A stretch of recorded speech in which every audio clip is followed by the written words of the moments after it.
coal-black silk, alike within and out. On her white hood were tapes of the same hue, and these were also silk. Her fillet, too, was silk, and it was broad and worn full high, and certainly she had a wanton eye. Her brows were narrow, she had plucked them so, and they were arched and black as any sloe. She was as gay and fair a sight to see as any fresh young blossoming pear tree, and soft to touch as wool of any weather.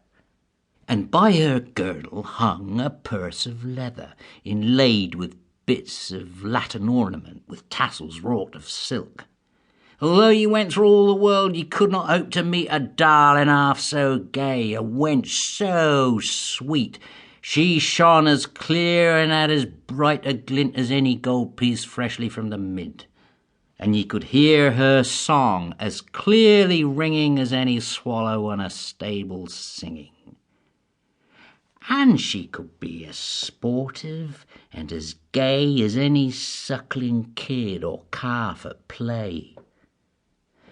Her breath was sweet as honeyed ale or mead, or apples laid in hay for winter need.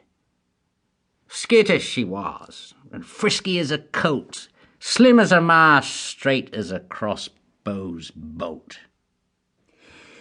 Now, sirs and gentlemen, it came to pass that on a day this gentle Nicholas began to wanton with this wife and play, her husband having gone to Osney, in ways these artful students can devise, and caught her stealthily between the thighs, and cried, "Unless I stake my hidden thirst and hunger for thee, sweetheart, I shall burst," and gripped her flanks and pressed them hard and said, "Come, sweetheart, love me now, or I am dead, God save me." As a colt in being broke leaps up and rears against the breaking yoke, she jumped at that and writhed her head aside. "I will not kiss thee, by my faith," she cried. "Stop it! I tell you, stop it, Nicholas, or I will cry and call out, 'Help! Alas! Take off your hands for decency, I say!'"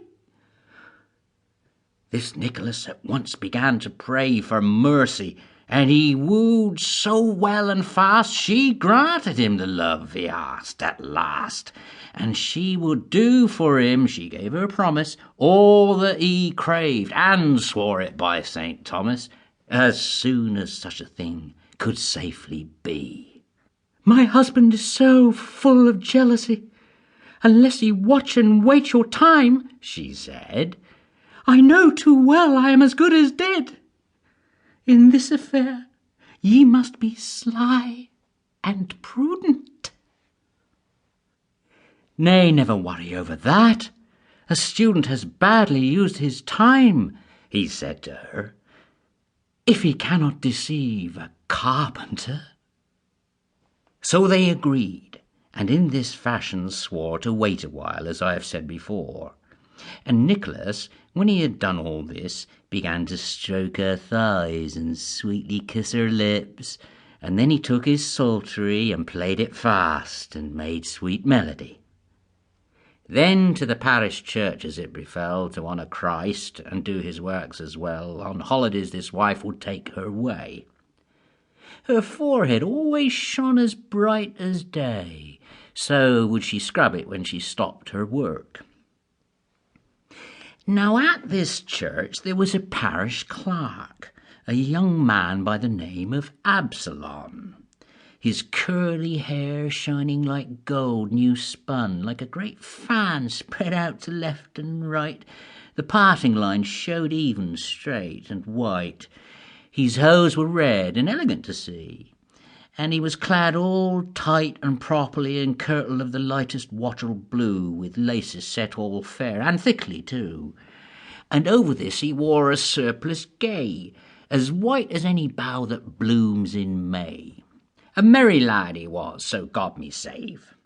And he could bleed a man, and clip, and shave, and make a deed,